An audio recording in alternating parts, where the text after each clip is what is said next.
안녕하세요. 저는 서울에 살고 있는 만 68세 단독 가구입니다. 몇 년 전 남편과 사별하고 혼자 살고 있는데 유족연금과 기초연금 합해서 100만 원도 안 되는 돈으로 생활하다 보니 여간 답답한 게 아니랍니다. 그런데 궁금한 게 있어요. 윤석열 당선자가 기초연금 10만 원 인상을 공약했었는데 과연 지켜지기는 하는 걸까요?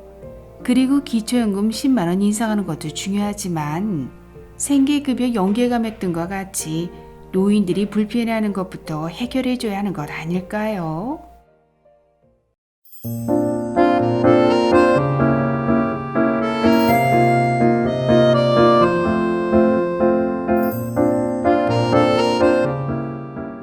안녕하셨습니까?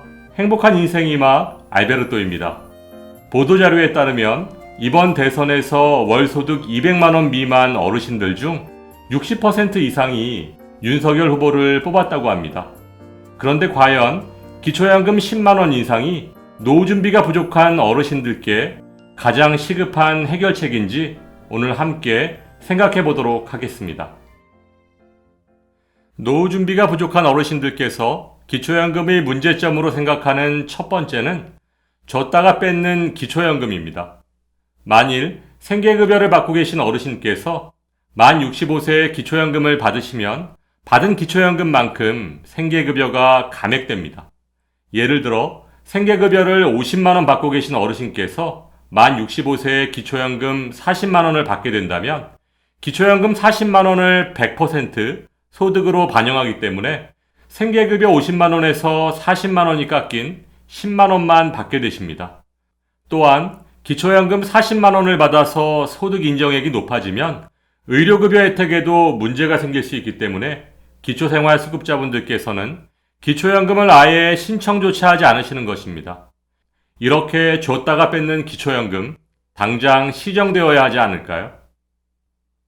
노후준비가 부족한 어르신들께서 기초연금의 문제점으로 생각하는 두 번째는 직역연금 수급자의 기초연금 원천적 배제입니다. 현재 직역연금, 즉 공무원연금, 군인연금, 사학연금, 별정우체국연금 수급권자 및 그 배우자는 원칙적으로 기초연금 수급 대상에서 제외됩니다.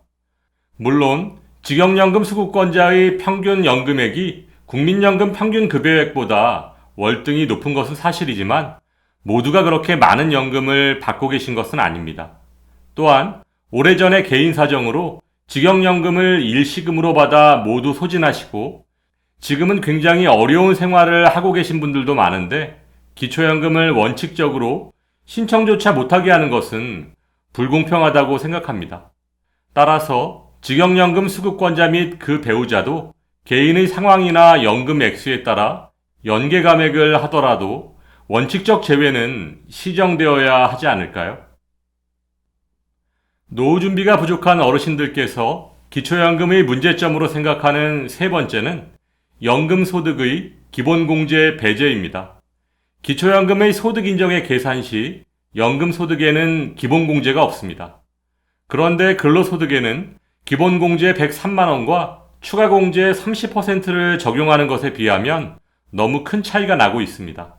예를 들어 근로소득이 200만원이라면 기본공제 103만원에 추가공제 30%를 적용하면 67만 9천원만 소득평가액에 반영되지만 연금소득이 200만원일 경우 기본공제가 전혀 없이 100%, 즉 200만원이 소득평가액에 반영됩니다.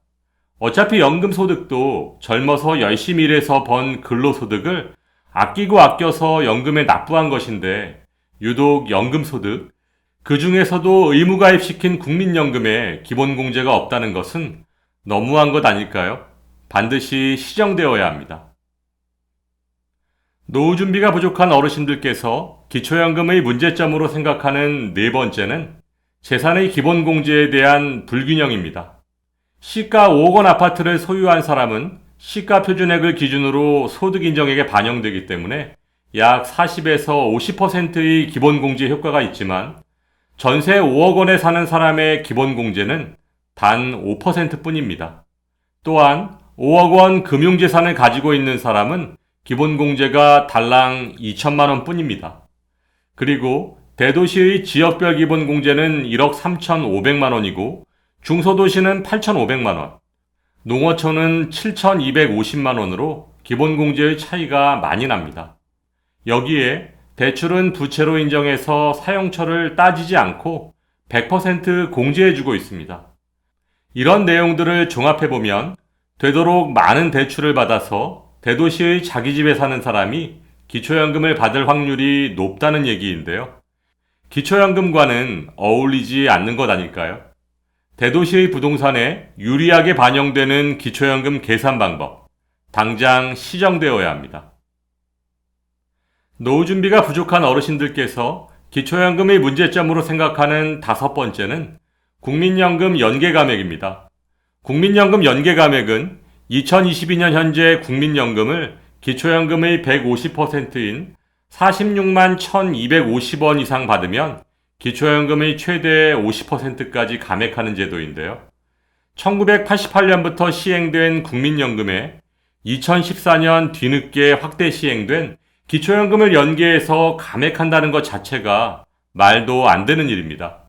더구나 현재 국민연금을 10년 납부했을 때 받을 수 있는 국민연금 월평균 급여액이 55만 원 정도인데 내 돈 한 푼 내지 않고도 받을 수 있는 기초연금을 윤석열 정부에서는 40만 원까지 10만 원 인상한다고 하니 얼마 차이가 나지도 않는데 과연 누가 국민연금을 납부하려고 하겠습니까? 기초연금을 더 주는 것도 중요하지만 현재 상황을 보완하고 시정하는 것이 우선되어야 하는 이유입니다. 그럼 윤석열 정부의 기초연금 인상은 언제쯤 시행되는 건가요? 윤석열 당선자의 대선 공약이었던 기초연금 10만원 인상은 임기 중에 시행하는 것이었고 현재 대통령 인수위에서도 신중하게 검토하고 있는 것으로 알려졌습니다. 5월 10일 이전에 구체적인 방안을 내놓을지는 조금 더 지켜봐야 할 것 같습니다.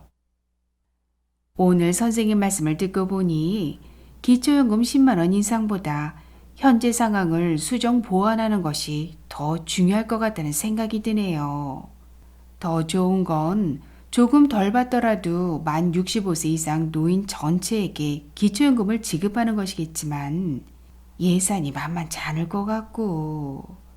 아이고, 아무튼 오늘 좋은 정보 감사드리고 더 좋은 방송 기대하겠습니다. 보편적인 복지보다는 선택적이고 집중적인 복지를 보다 두텁게 하겠다고 밝힌 윤석열 차기 정부에서는 어르신들께서 정말로 원하는 것이 무엇인지 보다 신중하게 살펴야 하지 않을까요? 상식이 통하는 세상이 되기를 바라면서 오늘도 알베르토가 어르신들의 행복한 인생 2막을 응원하겠습니다. 행복한 하루 되세요. 좋아요, 구독, 그리고 알림과 공유는 좋은 콘텐츠를 만드는 힘이 됩니다.